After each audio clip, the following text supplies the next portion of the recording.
Hi friends, welcome to my channel. இன்றைக்கி நம்ம சேனலில் மீன் வச்சு ஒரு ரெசிபி தாங்க பண்ணியிருக்கோம். மதிய லஞ்சு ரெசிபி தான்.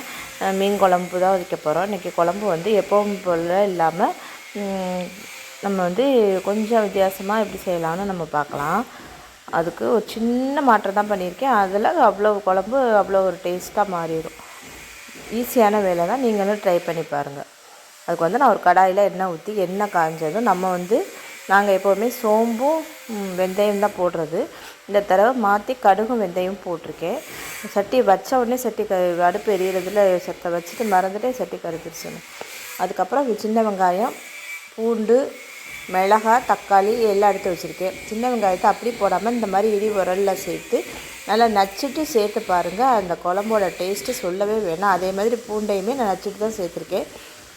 சின்ன வெங்காயமும் பூண்டையும் இந்த மாதிரி இடிவரலில் வச்சு நம்ம நச்சுட்டு சேர்த்துக்கிட்டப்போ அது அது அந்த அந்த வாசம் இப்போ வதக்கும் போதே அவ்வளோ ஒரு வாசமாக இருக்கும். நீங்கள் ட்ரை பண்ணி பார்த்தீங்கன்னா உங்களுக்கு அது தெரியும். நம்ம அப்படி போடுறத விட இந்த மாதிரி போட்டோம் அப்படின்னா நல்லாயிருக்கும். அதே மாதிரி மீன் 1/2 கிலோ அளவு வெலை மீன் தான் வாங்கியிருக்கேன். அப்படி எல்லாத்தையுமே நான் குழம்புல தான் போட போகிறேன். அதுக்கு தேவையான புளி, பழைய புளி ஊற வச்சு வச்சுருக்கேன். தக்காளி, வெங்காயம், பச்சை மிளகாய் நல்லா வதங்கினதுக்கப்புறம் தக்காளி போட்டு தக்காளி நல்லா வதங்குறதுக்கு எப்போவும் போல் கல்லுப்பு சேர்த்து நம்ம நல்லா வதக்கிக்கணும். மிக்சியில் கூட நம்ம பல்ஸில் போட்டு கூட நம்ம சேர்த்துக்கலாம். ஆனால் மீன் குழம்புல தக்காளி ரொம்ப வதங்கணும் அப்படின்றது கிடையாது. கொஞ்சம் வதங்காமல் இருந்தால் கூட அதுவும் ஒரு டேஸ்ட்டாக தான் இருக்கும். மையாக வதங்கணும்னு இல்லை, நல்லா ஓரளவு பாதி வதங்கினோடனே நம்ம மற்றதெல்லாம் சேர்த்துக்கலாம். இதில் வந்து நான் வாசத்துக்காக முருங்கைக்காய் போட்டு குழம்பு வைக்கிறேன். சின்ன முருங்கைக்காய் 2 முருங்கைக்காய் சேர்த்துருக்கேன்.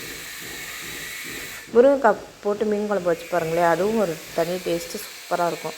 இப்போ தக்காளி, வெங்காயம், பச்சை மிளகா, முருங்கைக்காய் எல்லாம் நல்லா வதங்கி வந்ததுக்கப்புறம் மசாலா ஐட்டம்ஸை நம்ம ஒன்று ஒன்றா சேர்த்துக்கலாம். கொஞ்சம் மஞ்சள்தூள் சேர்த்துக்கோங்க. கண்டிப்பாக மஞ்சள்தூள் சேர்க்காமல் எந்த இதுவுமே நம்ம செய்யக்கூடாது. மஞ்சள்தூள் ஏன்னா அது ஒரு கிருமி நாசினி நம்மளுக்கு, அதனால் முக்கியமாக நம்ம சேர்த்துக்கணும். அதுக்கப்புறம் ஒரு 3 ஸ்பூன் அளவுக்கு நான் மிளகாத்தூள் சேர்த்துக்கிறேன். வீட்டில் வச்ச தனி மிளகாத்தூள் தான். அதே மாதிரி மல்லித்தூள் வந்து இது 3 ஸ்பூன்னால் அது 6 ஸ்பூன் வரைக்கும் சேர்க்கலாம். நான் 5 ஸ்பூன் சேர்த்துருக்கேன்.